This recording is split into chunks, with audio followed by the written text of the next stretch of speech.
Assalamualaikum warahmatullahi wabarakatuh. Kali ini saya akan menjelaskan tentang akuntansi investasi pada pemerintah daerah.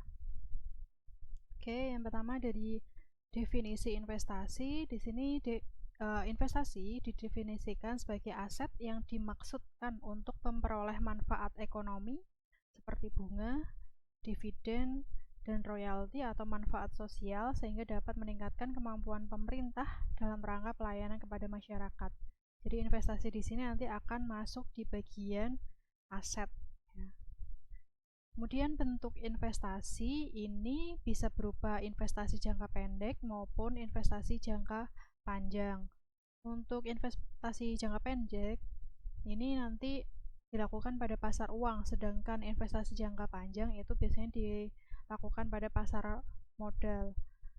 Untuk investasi pemerintah itu biasanya dilakukan bisa dalam bentuk deposito, sertifikat Bank Indonesia, surat utang dan obligasi BUMN BUMD, penyertaan pada BUMN BUMD atau penyertaan pada badan usaha lainnya. Kemudian menurut PSHP nomor 6 paragraf 8 itu disebutkan bahwa jenis investasi yang dapat dibuktikan dengan sertifikat atau dokumen yang dapat dibuktikan berupa sertifikat atau dokumen lainnya. Kemudian suatu investasi itu bisa berupa pembelian surat utang jangka pendek maupun jangka panjang serta instrumen ekuitas lainnya. Jadi di sini klasifikasi investasi itu bisa berupa investasi jangka pendek maupun jangka panjang. Untuk jangka panjang sendiri ini ada pengklasifikasi lagi itu berupa investasi permanen maupun investasi non permanen. Nah, untuk pengakuan investasi di sini itu pengeluaran kas atau aset atau aset penerimaan hibah dalam bentuk investasi dan perubahan piutang menjadi investasi menurut PSHP nomor 6 paragraf 20 dan 21 itu dapat diakui sebagai investasi apabila memenuhi kriteria. Yang pertama itu kemungkinan manfaat ekonomi dan manfaat sosial atau jasa potensial di masa yang akan datang atas suatu investasi tersebut dapat diperoleh pemerintah. Kemudian nilai perolehan atau nilai wajar investasinya itu dapat diukur secara reliable atau memadai. Jadi bisa diakui sebagai investasi kalau di sini dia mendatangkan manfaat, kemudian bisa diukur secara reliable nilainya. Kemudian untuk pengukuran investasi menurut PSHP nomor 6 paragraf 23 sampai 35 itu dikatakan untuk beberapa jenis investasi yang terdapat pada pasar aktif itu dapat berbentuk nilai pasar yang dalam hal investasi yang demikian itu nilai pasarnya digunakan sebagai dasar penilaian nilai wajar. Sedangkan untuk investasi yang tidak memiliki pasar yang aktif itu nanti digunakan nilai nominal atau nilai tercatat atau nilai wajar lainnya dalam pengukuran investasinya itu. Untuk metode penilaian investasi ini ada 3, yaitu yang pertama metode biaya, ekuitas, dan metode nilai bersih yang dapat direalisasi. Nah, dari metode-metode tersebut itu menurut PSHP nomor 6 paragraf 37 itu diklasifikasikan sebagai berikut kriterianya. Yang pertama, jika kepemilikannya kurang dari 20% itu biasanya menggunakan metode biaya. Kemudian untuk kepemilikan antara 20% sampai 50% atau kepemilikan kurang dari 20% tapi memiliki pengaruh yang signifikan itu menggunakan metode ekuitas. Sedangkan kepemilikan yang lebih dari 50% itu menggunakan metode ekuitas. Nah, untuk kepemilikan yang bersifat non-permanen itu menggunakan nilai bersih yang dapat direalisasikan. Jadi itu kriterianya dalam penilaian investasi. Kemudian untuk pengakuan hasil investasi, di sini jika hasil investasinya itu diperoleh dari investasi jangka pendek yang misalnya berupa bunga, deposito, bunga obligasi, terus dividen tunai itu nanti diakui dan dicatatnya itu sebagai pendapatan, dan ini dicatatnya pada saat diperoleh pendapatan yang tadi itu. Sedangkan jika hasil investasinya itu berupa dividen tunai yang diperoleh dari investasi penyertaan modal pemerintah, itu yang pencatatannya menggunakan metode biaya, maka dicatatnya sebagai pendapatan hasil investasi. Namun jika menggunakan metode ekuitas, maka bagian laba yang berupa dividen tunai itu nanti dicatatnya sebagai pendapatan hasil investasi dan mengurangi nilai investasi pemerintah. Sedangkan dividen yang dalam bentuk saham itu nanti pemerintah ini tidak akan menambah nilai investasi dari pemerintah walaupun diterima. Kemudian untuk pelepasan dan pemindahan investasi. Maksud dari pelepasan investasi ini menurut PSAP nomor 6 paragraf 41 itu maksudnya adalah pemerintah itu terjadinya pelepasan investasi itu karena penjualan, pelepasan hak, karena peraturan pemerintah dan lain sebagainya.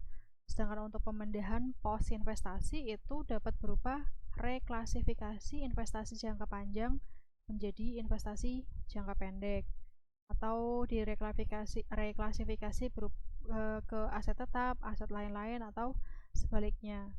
Kemudian menurut PSAP nomor 6 paragraf 42 itu juga ditegaskan bahwa perbedaan antara hasil pelepasan investasi dengan nilai tercatatnya itu harus dicatat atau dibebankan itu menjadi keuntungan atau kerugian pelepasan investasi. Yang keuntungan atau kerugian pelepasan investasinya itu nantinya harus disajikan dalam laporan operasional. Jadi kalau ada selisih pada saat pelepasan itu antara hasil pelepasannya itu nilai, misalnya kalau dijual kayak gitu, nilai jualnya sama nilai tercatatnya yang di laporan keuangan itu berapa, itu kalau ada selisih itu nanti masuk ke keuntungan atau kerugian pelepasan investasi itu yang nanti dilaporkan di laporan operasional. Kemudian untuk penyajian investasi dalam laporan keuangan, ini investasi disajikan sesuai dengan klasifikasi investasinya. Kalau investasi jangka pendek itu nanti dicatatnya di pos aset lancar, disajikannya di pos aset lancar di neraca, sedangkan investasi jangka panjang itu disajikan pada investasi jangka panjang. Dan ini harus dimasukkan sesuai dengan sifatnya yang tadi bersifat permanen maupun non permanen itu. Sedangkan untuk pengungkapannya, ini apa-apa yang harus diungkapkan dalam laporan keuangan pemerintah yang berkaitan dengan investasi. Menurut PSAP nomor 6 paragraf 43 itu pertama kebijakan akuntansinya untuk menentukan nilai investasi. Kemudian jenis-jenis investasinya itu apa saja, investasi permanennya apa saja, non permanennya itu apa saja. Kemudian perubahan harga, terus penurunan nilainya dan penyebab penurunan tersebut. Kemudian investasi yang dinilai dengan nilai wajar dan alasan penerapannya dan perubahan pos investasi. Dan ini biasanya diungkapkan dalam catatan atas laporan keuangan. Informasi lebih jelas mengenai investasi itu harus dicantumkan di catatan atas laporan keuangan. Nah, kemudian untuk pencatatannya di sini untuk pencatatan investasi non permanen dulu. Contohnya ini pinjaman kepada BUMN, BUMD, pemerintah pusat maupun pemerintah daerah lainnya. Di sini yang mencatat adalah PPKD. Jadi yang berhak untuk melakukan investasi kayak itu biasanya PPKD, bukan SKPD ya. Jadi nanti sampai akhir itu fungsi akuntansi PPKD yang akan menjurnal. Di sini pertama LO dulu. Untuk LO-nya itu debitnya pinjaman kepada BUMD, kemudian kreditnya kas di Kasda. Nah, karena ini ada aliran kas keluar, maka dibuat LRA, yaitu LRA-nya pengeluaran pembiayaan pinjaman kepada BUMD pada investasi perubahan SAL. Selanjutnya contohnya ini ada investasi dalam obligasi atau surat utang negara yang mencatat PPKD lagi. LO-nya investasi pada surat utang negara pada kas di Kasda. LRA-nya pengeluaran pembiayaan pembelian SUN atau surat utang negara pada estimasi perubahan SAL. Pokoknya setiap ada aliran kas yang keluar atau masuk itu wajib dibuat LRA.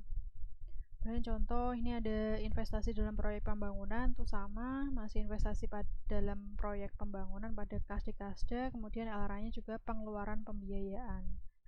Investasi dalam proyek pembangunan pada estimasi perubahan SAL.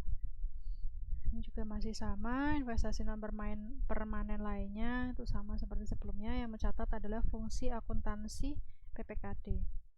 Kemudian untuk yang investasi permanen, di sini ada contoh penyertaan modal pemerintah daerah yang mencatat juga fungsi PPKD. Debitnya penyertaan modal pemerintah daerah pada kas di Kasda, LRA-nya pengeluaran pembiayaan, penyertaan modal pemerintah daerah pada estimasi perubahan SAL. Ada contoh lagi, misalnya investasi permanen lainnya, itu maka LO-nya investasi permanen lainnya pada kas di Kasda. Kemudian LRA-nya pengeluaran pembiayaan investasi permanen lainnya pada estimasi perubahan SAL. Oke, sekian yang dapat saya sampaikan. Kurang lebihnya mohon maaf. Wassalamualaikum warahmatullahi wabarakatuh.